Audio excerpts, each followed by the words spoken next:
Comment Ali Bongo est-il monté au pouvoir? Ali Bongo Ondimba, président du Gabon depuis 2009, a récemment annoncé qu'il brigue un troisième mandat. Il va donc se présenter à l'élection présidentielle qui aura lieu le 26 août 2023. Je suis candidat. Dans l'épisode d'aujourd'hui, nous verrons comment Ali Bongo Ondimba, fils d'Omar Bongo Ondimba, est devenu le troisième président du Gabon.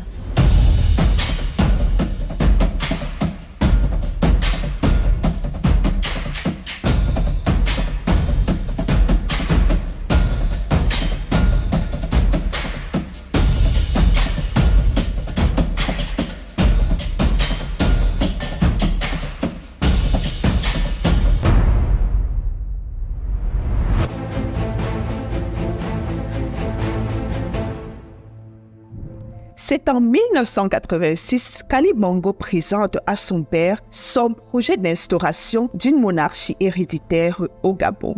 À cette époque, le Gabon, pays situé en Afrique centrale, est dirigé depuis 1967 par Omar Bongo. Bien qu'Omar Bongo ne s'oppose pas au projet d'Ali, il reste réticent. L'établissement d'une monarchie héréditaire signifierait qu'à la mort d'Omar, ce serait un de ses enfants, notamment Ali, qui hériterait du pouvoir. Le nœud du problème est que le Gabon est une république et non un royaume. Naturellement, le projet d'instauration de cette monarchie républicaine fait face à une opposition. Première opposition. Nous avons d'un côté les hommes influents du Haut-Ogooué. Le Haut-Ogooué, une des 9 provinces du Gabon, est la région natale de la famille Bongo. En politique africaine, il est crucial pour un candidat aux élections présidentielles d'avoir le soutien des hommes forts de sa région natale. Celui qui a le soutien des hommes forts de sa région a presque automatiquement le soutien du bas peuple vivant dans cette région. Les hommes forts du Haut-Ogooué, notamment un certain Julien Pouot, disent non. Il n'y aura pas de monarchie. Deuxième opposition, la France. Voyez-vous, il est crucial pour les Bongo de recevoir la bénédiction de la France. Le Gabon, ancienne colonie française, a gardé des liens très étroits avec son ancien colonisateur. La France a des intérêts économiques majeurs au Gabon. C'est d'ailleurs Jacques Foccart et sa clique qui ont installé Omar Bongo au pouvoir en 1967. Il arrive aussi qu'Omar Bongo interfère dans la politique française. Il a même fait du Gabon le pourvoyeur de l'argent de poche de nombreuses élites politiques françaises de la Ve République. Ali tente de vendre son projet à Jacques Chirac, le premier ministre de la France. Chirac dit non. Omar Bongo, à son tour, reçoit le refus de la France quand il va exposer le projet d'Ali à Paris. Malgré le rejet de son projet, Ali Bongo ne se décourage pas. Il est fatigué de rester dans l'ombre de son père. Il veut briller sur la scène politique. En 1989, Omar Bongo finit par nommer Ali ministre des Affaires étrangères. Cette nomination survient après qu'Omar ait subi de fortes pressions, non seulement de son ex-femme, une certaine patience d'Abani, mais aussi de la part d'Ali lui-même. Ali a 30 ans quand il entre en fonction. À ce poste ministériel, Ali multiplie les gaffes politiques ou diplomatiques. Son père finit par conclure qu'il est incapable d'assumer ses fonctions ministérielles et qu'il n'a pas les compétences requises pour prétendre à sa succession. Omar veut à tout prix qu'Ali quitte ses fonctions. Il conçoit donc un plan avec l'aide de son directeur de cabinet, un certain Jean-Pierre Lembumba. En 1991, ils amendent la constitution gabonaise. Dorénavant, pour être un membre du gouvernement, il faut être choisi au sein du Parlement gabonais ou en dehors de celui-ci et avoir au moins 35 ans. Autre amendement très important. L'article 10 stipule que toute personne ayant acquis la nationalité gabonaise ne peut pas se comporter comme candidate à la présidence de la République. Seule sa descendance ayant demeuré sans discontinuité au Gabon le peut, à partir de la 4e génération. Une fois que la Constitution est implémentée, Ali Bongo perd son poste ministériel. Pire encore, son rêve de se voir un jour succéder à son père s'envole parce qu'il ne serait pas d'origine gabonaise. Et oui, Ali ne serait pas le fils biologique d'Omar Bongo et de Patience Dambani. Certains d'entre vous ont certainement entendu parler de la guerre du Biafra, une guerre civile qui a ravagé le Nigeria vers la fin des années 60 jusqu'en 1970. Entre 1967 et 1970, le Gabon avait accueilli des milliers d'enfants originaires du Biafra, l'État sécessionniste en guerre contre la Fédération du Nigeria. Omar Bongo et Patience Dabani étaient encore en couple à cette époque. Le journaliste et enquêteur Pierre Payan explique que le couple présidentiel avait adopté un enfant biafrais pour des raisons politiques. D'autres personnalités vivant au Gabon avaient suivi leur exemple. Si l'on s'en tient à l'enquête de Payan, Ali Bongo n'est donc pas d'origine gabonaise, c'est un biafrais. Après la modification de la Constitution, c'est fou de rage qu'Ali confronte son père, qui lui répond que c'est Jean-Pierre Lembumba qui est à l'origine du changement constitutionnel, que lui, il n'y est pour rien. Le 9 janvier 1992, un inconnu s'est introduit dans le domicile de Jean-Pierre Lembumba et lui tire une balle à quelques centimètres de son cœur. Lembumba survivra à cette tentative d'assassinat. Alors, voici la question à 1 million de francs CFA, les amis. Qui, selon vous, a tenté d'éliminer Jean-Pierre Lembumba? Laissez-moi vos suggestions dans l'espace commentaire, s'il vous plaît. À la fin de cet épisode, nous reviendrons sur les circonstances autour de cette tentative d'assassinat et sur le mystère de la filiation d'Ali Bongo.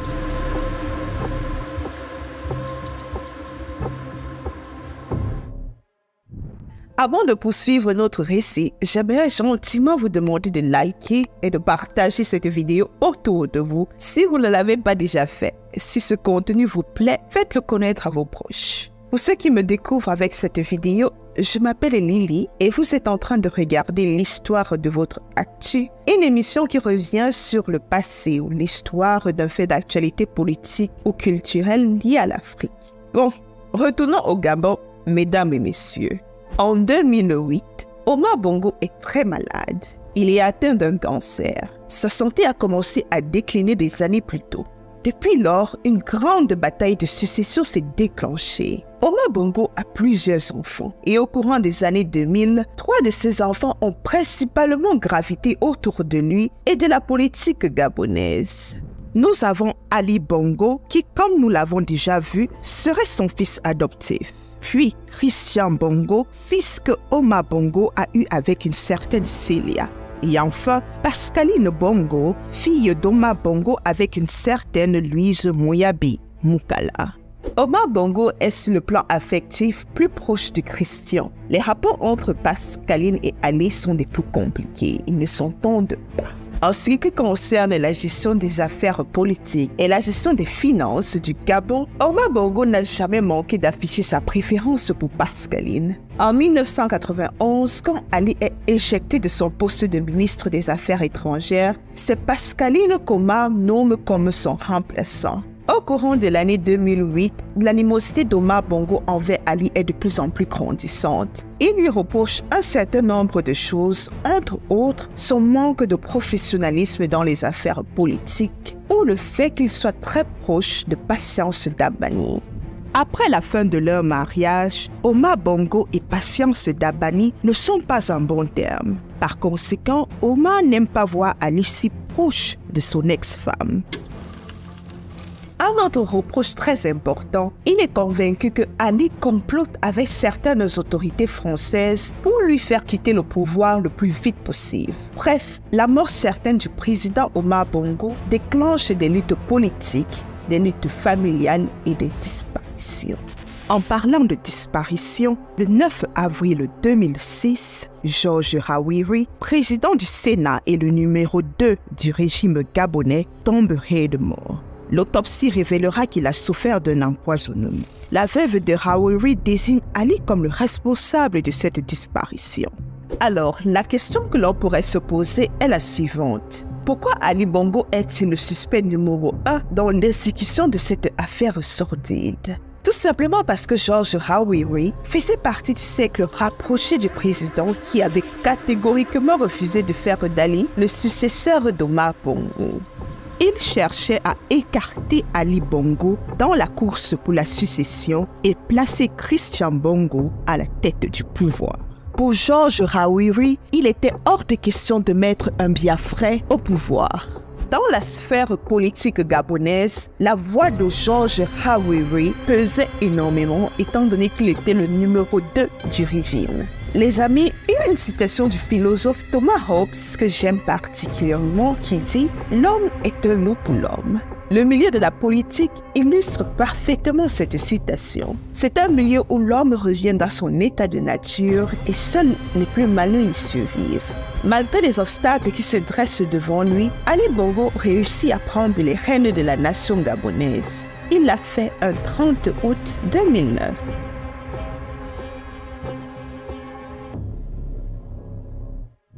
Après 42 ans au pouvoir, Omar Bongo décède le 8 juin 2009 à Barcelone.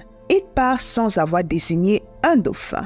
Le 30 août 2009, Ali Bongo est proclamé vainqueur de l'élection présidentielle avec 41,7% des voix contre 25,88% à André Ba Obam et 25,22% à Pierre Mambondo. En réalité, les élections ont été truquées. Ali Bongo devait avoir soit la deuxième place, soit la troisième. Mais comment ce trucage a-t-il été possible? Je vais vous donner un bref aperçu de l'affaire. Si vous voulez des détails concernant le déroulement de l'élection présidentielle gabonaise de 2009, je vous encourage à consulter les ouvrages et articles cités dans la bibliographie. Remontons le temps. Nous sommes vers la mi-juillet 2009. Un mois et quelques jours avant l'élection, certains adversaires d'Ali décident de soutenir sa candidature à la présidence. À la tête de ces adversaires, nous avons Pascaline Bongo, Paul Tungui, Jean-Pierre Lembumba, etc. Pourquoi ce revirement de situation? Après mûre réflexion, ils auraient conclu que Ali Bongo n'était certes pas le meilleur des candidats, mais il n'était pas non plus le pire. Ils auraient compris que si Ali n'était pas investi par le PDG comme candidat officiel du parti, il aurait pris le pouvoir de force. Étant donné qu'Ali Bongo était le ministre de la Défense de l'époque, il avait l'armée gabonaise de son côté. Facile pour lui de prendre le pouvoir par la force. Ils ont aussi compris qu'Ali avait déjà le soutien des autorités françaises. En effet, la France soutenait officieusement Ali, et ceci malgré ce discours de Nicolas Sarkozy. Regardez. La France n'a pas de candidat. La France souhaite deux choses, que le Gabon respecte les règles constitutionnelles et organise des élections transparentes, et que le Gabon garde son unité et ne prenne pas le chemin si couramment emprunté par d'autres pays, des votes ethniques. Du côté français, ceux qui se sont impliqués principalement dans le processus électoral sont Claude Guéant, Alain Jeondet et Robert Bourgui et d'autres. La France a fait pression pour que l'avènement de l'élection présidentielle s'accélère. Elle a aussi veillé à ce que la campagne électorale d'Ali ne soit pas déstabilisée. La candidature d'Ali est appuyée officieusement par les politiques françaises. Mais sur le plan financier, Ali Bongo reçoit le soutien, entre autres, du Premier ministre du Koweït, Nasser Mohamed, et de Michel Tomi, un homme d'affaires d'origine corse, un habitué des affaires judiciaires. C'est d'ailleurs Michel Tomi qui aurait fourni des urnes bourrées de bulletins en faveur d'Ali. Comment a-t-il pu se prémunir contre l'article 10 de la Constitution? Article qui stipule que toute personne ayant acquis la nationalité gabonaise ne peut pas se présenter comme candidat à la présidence de la République.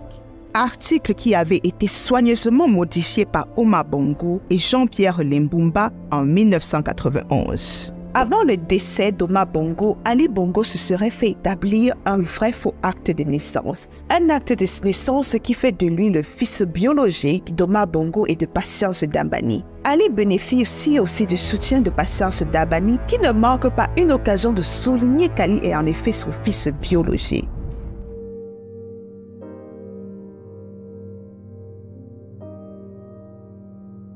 Pour concevoir cet épisode, je me suis appuyée, entre autres, sur les ouvrages du journaliste et enquêteur Pierre Péan. Après la sortie de son ouvrage « Nouvelles affaires africaines », Pierre Péan est poursuivi par Ali Bongo pour diffamation. Pour faute de preuves suffisantes, il sera condamné pour diffamation par la justice française sur un seul passage du livre, le passage où il laisse entendre qu'Ali Bongo est le commanditaire des tentatives d'assassinat de Jean-Pierre Lembomba. Dans cet épisode, j'ai évoqué la première tentative d'assassinat, celle de janvier 1992. Après celle de janvier 1992, il y a eu une autre tentative.